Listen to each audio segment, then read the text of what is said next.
नमः शिवाय। राधे राधे। आइए सुनते हैं गुरु प्रदोष व्रत कथा पूजन विधि। यह व्रत गुरुवार को पड़ रहा है और इसलिए इसे गुरु प्रदोष व्रत नाम दिया गया है।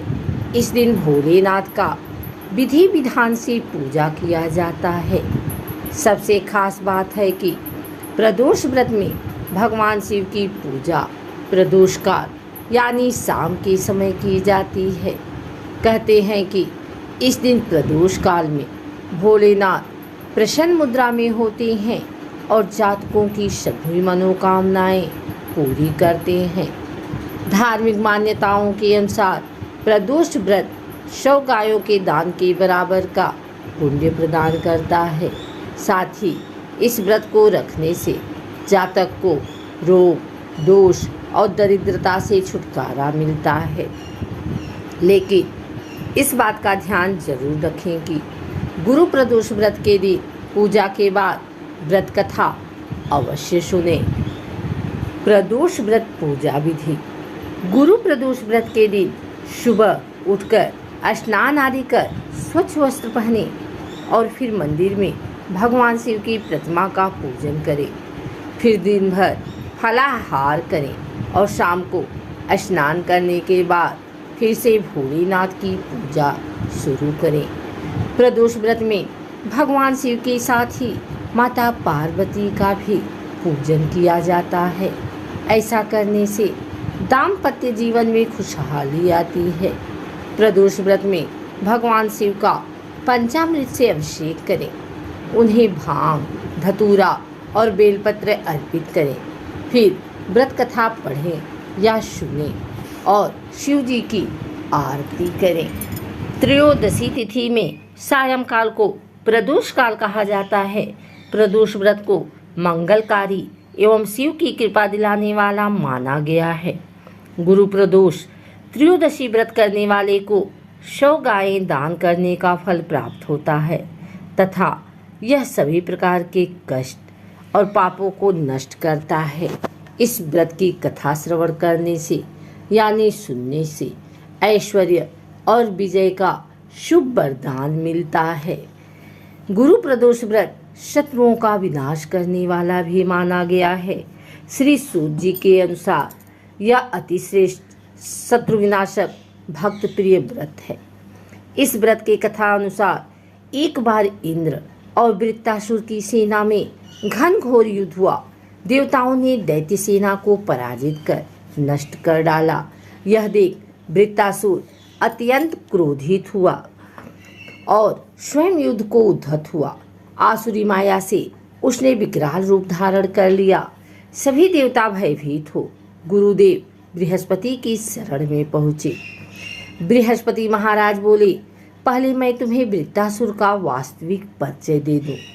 वृत्तासुर बड़ा तपस्वी और कर्मनिष्ठ है।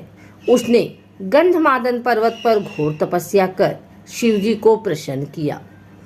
पूर्व समय में वह चित्ररथ नाम का राजा था। एक बार वह अपने विमान से कैलाश पर्वत चला गया। वहां शिव जी के वाम अंग में माता पार्वती को विराजमान देख वह उपहास पूर्वक बोला, हे प्रभु, मोह माया में फंसे होने के कारण हम शत्रुओं के वशीभूत रहते हैं, किंतु देवलोक में ऐसा दृष्टिगोचर नहीं हुआ कि स्त्री आलिंगनबद्ध हो सभा में बैठे। चित्ररथ के यह वचन सुन सर्वव्यापी शिव शंकर हंसकर बोले, हे राजन, मेरा व्यवहारिक दृष्टिकोण पृथक है। मैंने मृत्युदाता कालकूट महाविष का पान किया है, फिर भी तुम साधारण जन की भांति मेरा उपहास उड़ाते हो। माता पार्वती क्रोधित हो चित्ररथ से संबोधित हुई, अरे दुष्ट, तूने सर्वव्यापी महेश्वर के साथ ही मेरा भी उपहास उड़ाया है। अतएव मैं तुझे वह शिक्षा दूंगी कि फिर तू ऐसी संतों के उपहास का दुस्साहस नहीं करेगा। अब तो दैत्य स्वरूप धारण कर विमान से नीचे गिर।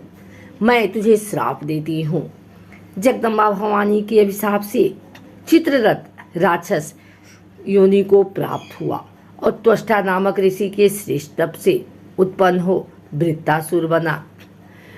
गुरुदेव बृहस्पति आगे बोले, वृत्तासुर बाल्यकाल से ही शिव भक्त रहा, अतएव इंद्र तुम बृहस्पति प्रदोष व्रत कर शंकर भगवान को प्रसन्न करो। देवराज ने गुरुदेव की आज्ञा का पालन कर बृहस्पति प्रदोष व्रत किया। गुरु प्रदोष व्रत के प्रताप से इंद्र ने शीघ्र ही वृत्तासुर पर विजय प्राप्त कर ली और देवलोक में शांति छा गई। अतः प्रदोष व्रत हर शिव भक्त को अवश्य करना चाहिए। एक और कथा के अनुसार एक नगर में एक ब्राह्मणी का घर था। उसके पति का स्वर्गवास हो गया था।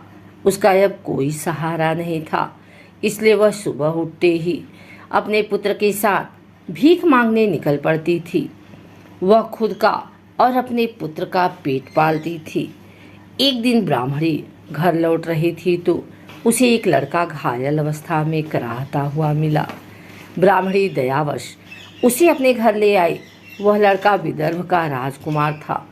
शत्रु सैनिकों ने उसके राज्य पर आक्रमण कर उसके पिता को बंदी बना लिया था और राज्य पर नियंत्रण कर लिया था, इसलिए वह मारा मारा फिर रहा था। राजकुमार ब्राह्मण पुत्र के साथ ब्राह्मणी के घर रहने लगा। एक दिन अंशुमति नामक एक गंधर्व कन्या ने राजकुमार को देखा तो वह उस पर मोहित हो गई। अगले दिन अंशुमति अपने माता पिता को राजकुमार से मिलाने लाई।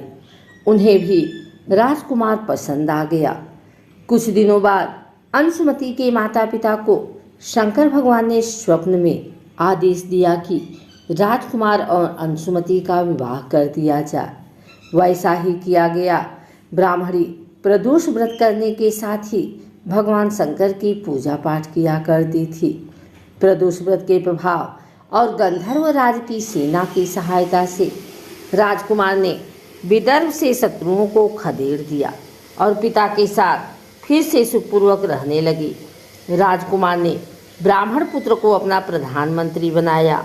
मान्यता है कि जैसे ब्राह्मणी के प्रदोष व्रत के प्रभाव से दिन बदले, वैसे ही भगवान शंकर अपने भक्तों के दिन फेरते हैं। अगर आपको हमारी वीडियो अच्छी लगी हो तो इसे लाइक करें, कमेंट करें, शेयर करें।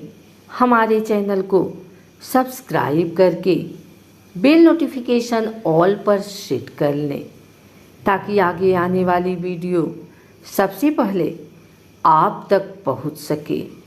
धन्यवाद।